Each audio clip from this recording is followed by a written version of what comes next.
Push in নিয়ে বাংলাদেশ ভারত উত্তেজনার মধ্যেই সীমান্ত সহযোগিতা আরও জোরদারের সিদ্ধান্ত নিয়েছে দুই দেশ।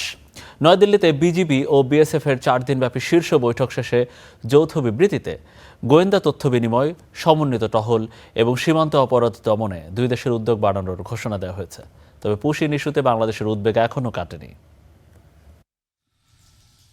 সম্প্রতি শুভেন্দুর নেতৃত্বে পশ্চিমবঙ্গে বিজিবির সরকার গঠনের পর সীমান্তে কাঁটাতারের বেড়ার পাশাপাশি নানা সিদ্ধান্তে টানাপোড়েন তৈরি হয় ভারত বাংলাদেশ সম্পর্কে।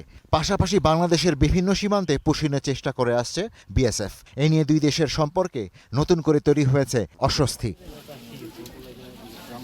বাংলাদেশের দাবি, যথাযথ আইনি প্রক্রিয়া অনুসরণ না করে সীমান্তে লোকজনকে ঠেলে পাঠানোর একাধিক চেষ্টা হয়েছে। এ নিয়ে নয়াদিল্লির কাছে 1 ডজনেরও বেশি কূটনৈতিক চিঠি পাঠিয়েছে ঢাকা। এমন প্রেক্ষাপটে ভারতের রাজধানী নয়াদিল্লিতে 4 দিনব্যাপী বৈঠকে বসেন বর্ডার গার্ড বাংলাদেশ বিজিবি এবং ভারতের বর্ডার সিকিউরিটি ফোর্স বিএসএফ এর শীর্ষ কর্মকর্তারা। বৈঠক শেষে প্রকাশিত যৌথ বিবৃতিতে বলা হয়, 4000 কিলোমিটারেরও বেশি দীর্ঘ সীমান্তে অবৈধ, অনিচ্ছাকৃত ও জোরপূর্বক পারাপার রোধে উভয় দেশ একসঙ্গে কাজ করবে।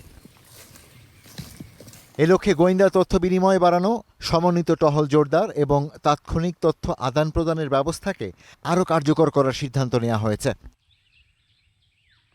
ভারতের দাবি, দেশটিতে অবৈধভাবে বসবাসকারী হাজারো ব্যক্তির জাতীয়তা যাচাইয়ের জন্য বাংলাদেশের সহযোগিতা চাওয়া হয়েছে। এদিকে বাংলাদেশের পররাষ্ট্র প্রতিমন্ত্রী শামা ওবায়দ ইসলাম স্পষ্ট করে বলেন, আইনি প্রক্রিয়া ছাড়া কাউকে সীমান্তে পুশিন করা সম্পূর্ণ অগ্রহণযোগ্য। তার মতে, এই ধরনের পদক্ষেপ দুই দেশের সম্পর্ক উন্নয়নের প্রচেষ্টাকে ক্ষতিগ্রস্ত করতে পারে।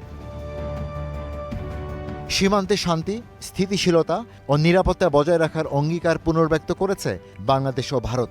আগামী নভেম্বরে ঢাকায় দুই দেশের সীমান্তরক্ষী বাহিনীর প্রধানদের পরবর্তী বৈঠক অনুষ্ঠিত হওয়ার কথা রয়েছে। Ishtiaq Hossain, star news.